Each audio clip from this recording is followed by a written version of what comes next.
We are live and we are back to actually talk about some alleged news, okay, on Robyn Dixon and Charisse Jordan from Real Housewives of Potomac, aka Real Housewives of Lying, aka Real Housewives of Defamation, aka Real Housewives of Slander, aka Real Housewives of Big Feet, Fake Mansions, and Fake Marriages. Let me know that y'all can hear me and see me as you guys pop in. This is all alleged. Remember, once again, this is all alleged. All alleged. Okay. What's up, Bree?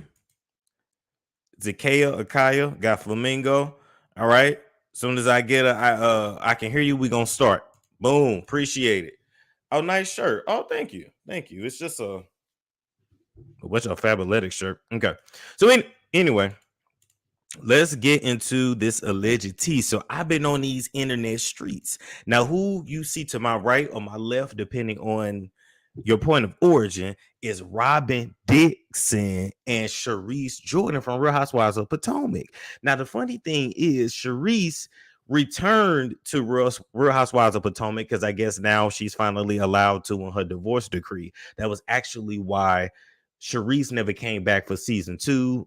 Yeah, she never came back for season 2 because in her divorce documents, paperwork, or whatever, she wasn't allowed to talk about it, and she really didn't have a storyline outside of her husband, and so she's been gone for years, and came back on this latest season of Potomac looking tired, worn out, and just forgotten about, and chasing Karen all around, trying to haunt and taunt Karen, pretty much trying to haunt and taunt Kern, because Karen almost turned into Kern a couple damn times. Now, Charisse say she's the queen of Potomac, and Karen say that she's the queen of Potomac, but we all know that, well, who is the queen of Potomac?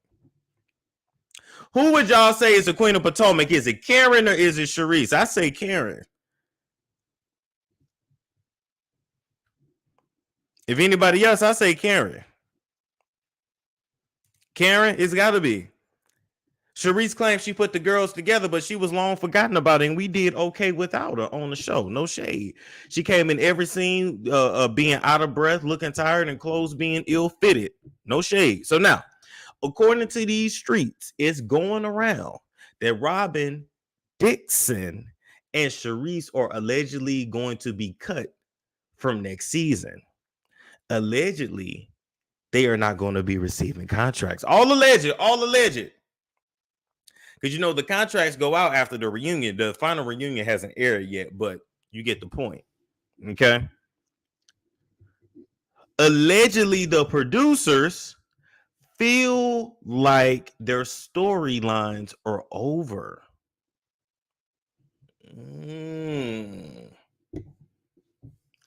They feel like Robyn and Charisse have nothing more to offer and nothing more to bring to the show.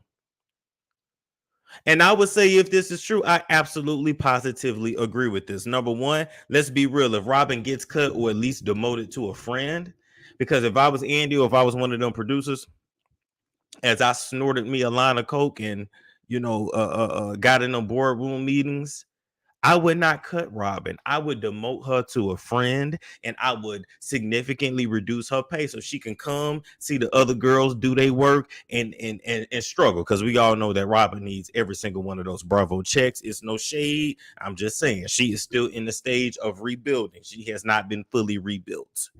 I mean, anytime you best friends with somebody with a dilapidated house, it look like two Legos that's bound to crash at any fucking time. We already know that your shit ain't together. No shade. Anytime you can stand by a best friend, aka Giselle, aka Nick, aka Loneliness, that make up stories on Chris, all so we don't know about Juan allegedly screwing holes in hotels, flipping and dipping them with his friends and colleagues in their little black book. Meanwhile, all kinds of sexual assault going on Juan's basketball team, and he ain't doing shit about it. So not only does he support cheatation, allegedly he supports that sexual assaultation as well, or sexual intimidation at the very least.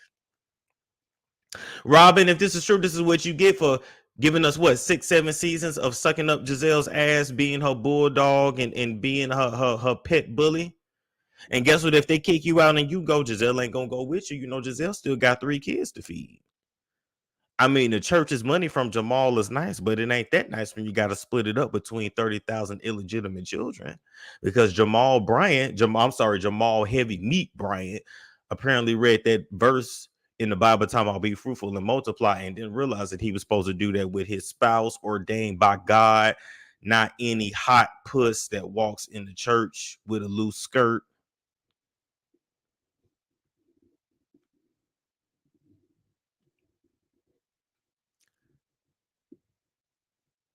Robyn, whether this is true or not, I will say this is a sign from the gods that if you are brought back next season, you really need to show us you. We really need to get to know you. We need you to get up out from under Giselle's panties.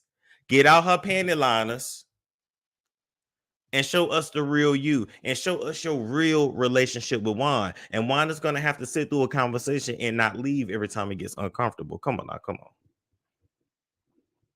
As far as Charisse is concerned, she came back as a friend, and she didn't honestly secure her spot either. She thought she was going to secure her spot by taunting Karen and making that whole back and forth a thing. She thought it was going to be another Karen and Giselle situation, and it was not, Charisse. It did not give, and it fell very flat.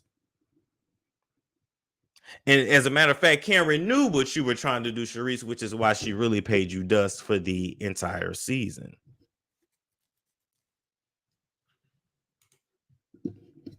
Y'all call Andy Shade at the reunion where he asked for Juan, and Robyn told him he's at work. Andy responded, "I thought so." We've been tired of you, Robyn, and we didn't ask for you, Charisse. So honestly, if they go, I really don't think that anyone will honestly care. Especially after pulling what you guys pull, which is why you're trying to trademark Reasonably Shady.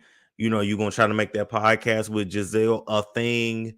I don't know how much of a thing it's gonna be once you're off the show. Does Robyn have? Wait a minute. Does Robyn even have other sources of income? I know she got them hats. Did y'all go buy them hats? Did she get a real estate license? Matter of fact, I thought they said that Robyn lived in Baltimore. So really, she could just ask Bravo for a new show and call it Real Housewives of Baltimore.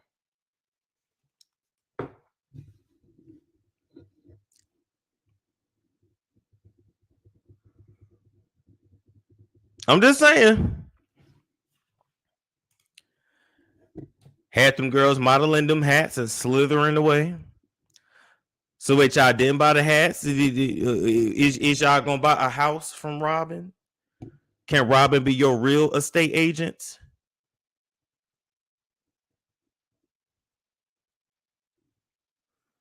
I'm not gonna support nothing that Robyn does until she admits her blatant colorism on the show. Allegedly, I gotta keep saying allegedly. Isn't she a graphic designer? Oh Lord, designer of what?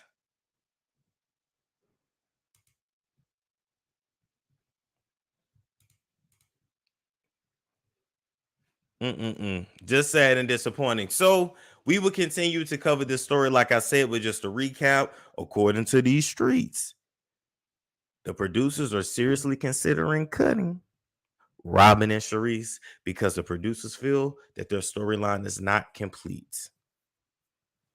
Like, comment, subscribe, share if you care. I will catch you guys later.